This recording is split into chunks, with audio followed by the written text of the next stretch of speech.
Hey there, Clarophiles and Clarophilettes. First of all, happy St. Patrick's Day.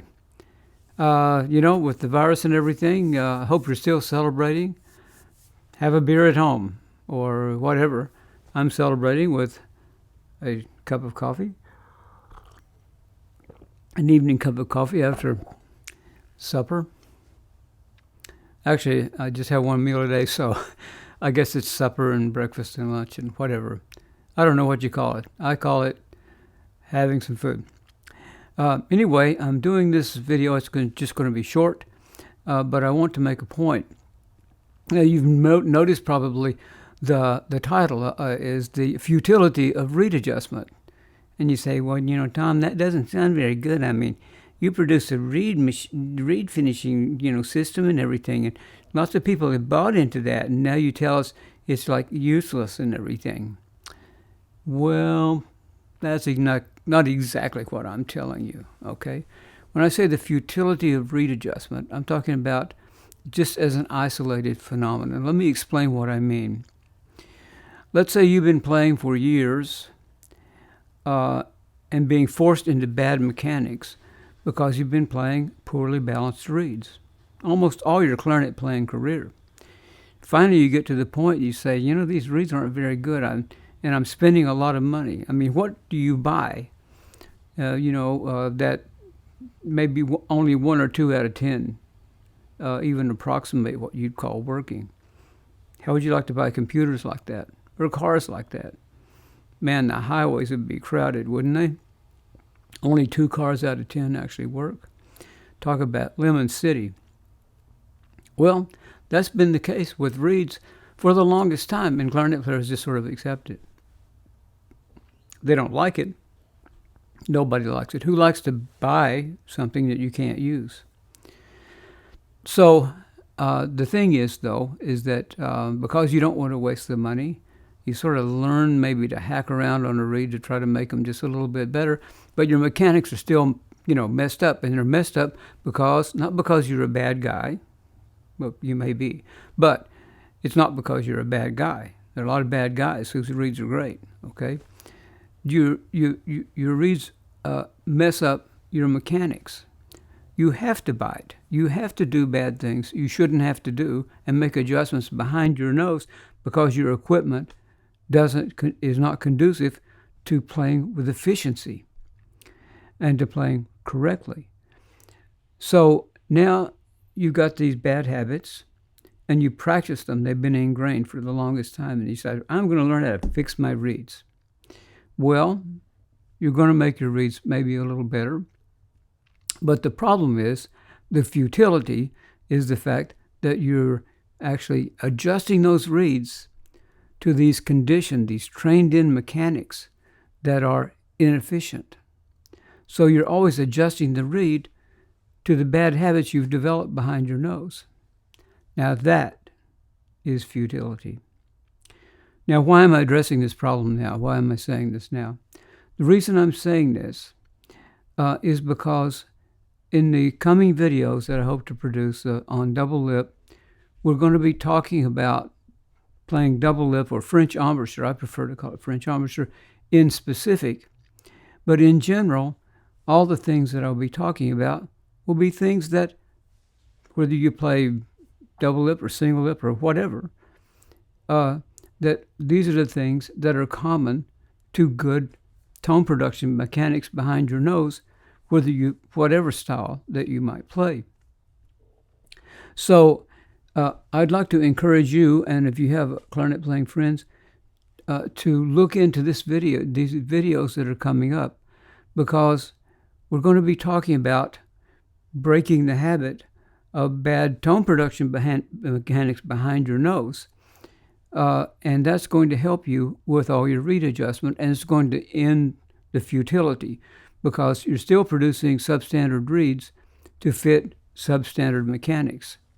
So, normally the way you break this is really the best way to break it is to go to a teacher who actually knows what he's doing or she's doing, if you can find that teacher.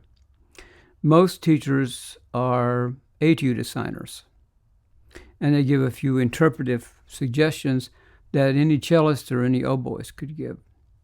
But a real clarinet teacher actually teaches the clarinet, not etudes. You can learn etudes on your own. You can get interpretation from a good keyboard player. But only a real clarinet teacher can teach real clarinet stuff, okay?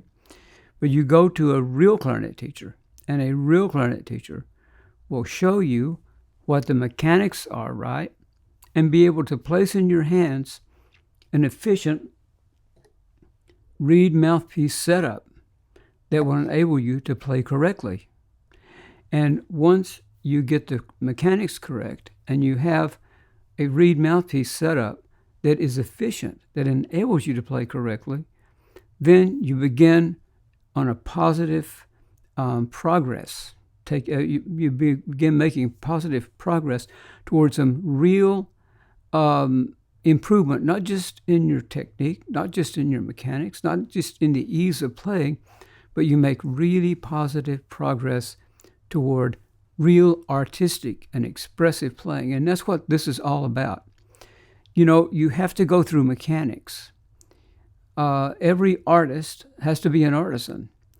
If you saw my last video, you'll understand the distinction between an artisan and, well, what we call an artist, but what the Greeks called a poet. Okay, there's a difference between an artisan on the clarinet and someone who plays poetically with the instrument, who does inspired things with the phrasing and the beauty of the music.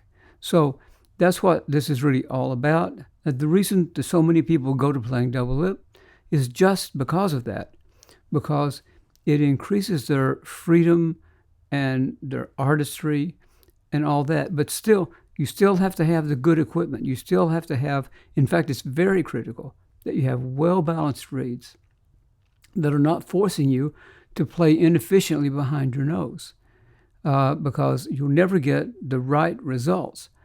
If you do that, you won't get the right results here in the embouchure. You certainly won't get the right results in terms of the way you adjust reeds, because you're always adjusting it to the old bad habits. So the way to break the habit, I think the best way to break the habit, whether you decide to play single lip or double lip in the end, is to kick all the supports that you have from under you and start with something completely fresh. If you start by playing double lip or work on playing double lip, the worst thing that could happen is that it's going to improve your single lip playing, because you'll feel what it feels like to actually play correctly. And if you've had all these bad habits for a long, long time, then I would suggest that you give this a shot, because it will help you, even if you decide that you're going to play single lip.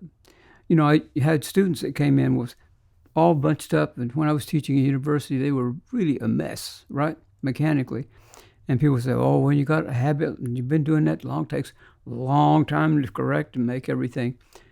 No, I taught them to play French embouchure, and within a week and a half, that habit was gone, because I'd kicked all the supports they had from under them that would cause them to somehow lapse into the familiar thing, because double lip was so unfamiliar to them. It was brand new, so we could start anew. And then once you develop that and you get that good habit, then you can transfer it back and try to simulate that kind of feel when you're playing single lip. And I'm convinced that double lip is a superior artistic way to play the clarinet. But I'm not an exclusive single lip or double lip kind of guy. Okay, I think both of them are tools, and if you have both of them, in your in your arsenal of techniques, then you can switch back and forth to one. I remember there was some time ago I wasn't practicing very much, and I had to play a concert, and actually a couple concerts in one day, and so I'm out of shape. So what do? Well, the technical passages, I played a lot of them single lip, and as soon as I had to play something that was exposed or something that was difficult in terms of control or artistry, I would play double lip. And something, I found out that when you switch from one to the other, it's like you're completely fresh. It's not like, oh, I'm getting tired and I can't play. You switch to double lip, bam, all of a sudden it feels like you just started playing. And then when you go back to single lip, it's like you've had a rest. So you can actually, dramatically increase your amount of endurance by playing one and the other. But your double lip playing, once you master it, once you get the feel of it, it's going to improve your single lip playing. I had a teacher once who was really afraid because the other teachers were so bad-mouthing of double lip embouchure. She was saying, everything you've told me is true, but you want me to get the students to play double lip? I mean, what's the worst thing that could happen? So I said to her, the worst thing that could happen if you teach your students to start out on double lip and have them develop is that they'll learn to play single lip really well. Really well. And you can find, I'm not the Lone Ranger in saying this, you can go back and look at Lee Gibson's articles in the clarinet years and years ago. You can read in what is the Art of Clarinet Playing, I think, by Keith Stein. He talks about how double lip can improve things and how many benefits there are to it. And a lot of teachers and a lot of players actually practice double lip even though they play single lip. They practice double lip because it's once or twice a week or more, because they say it orients them properly. So all these things work together, okay? It's an integrated thing. It's just not like, well, I'm playing and I'm going to fix my reeds and everything's going to be great. No, you've got to fix this back here. And then the reeds have to form. You remember people say, as I don't want to go on any longer with this, but my teachers were like, well, you picked it and you play it. You just go into the practice room and you slam your head against the wall and something useful comes out. And so there you are, conforming to bad equipment. Well, when you conform to bad equipment, you develop bad habits. So I finally realized that was really wrong. That was kind of a macho thing to do, but it's a really stupid thing to do, just as many macho things are stupid. So all of a sudden, it dawned on me that just the opposite was the truth. That what you do is your mechanics, your efficient mechanics, are clearly defined. And those are the efficient habits for playing the clarinet, low, high, and loud and soft.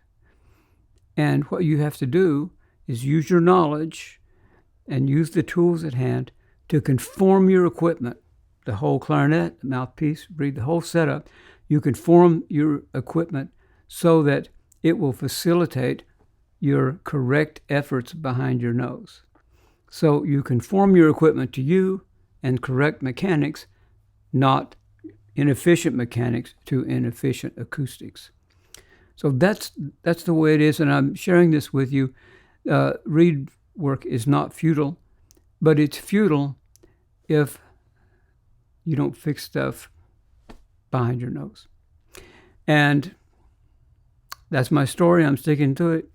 Again, happy St. Patty's Day, and see you next time.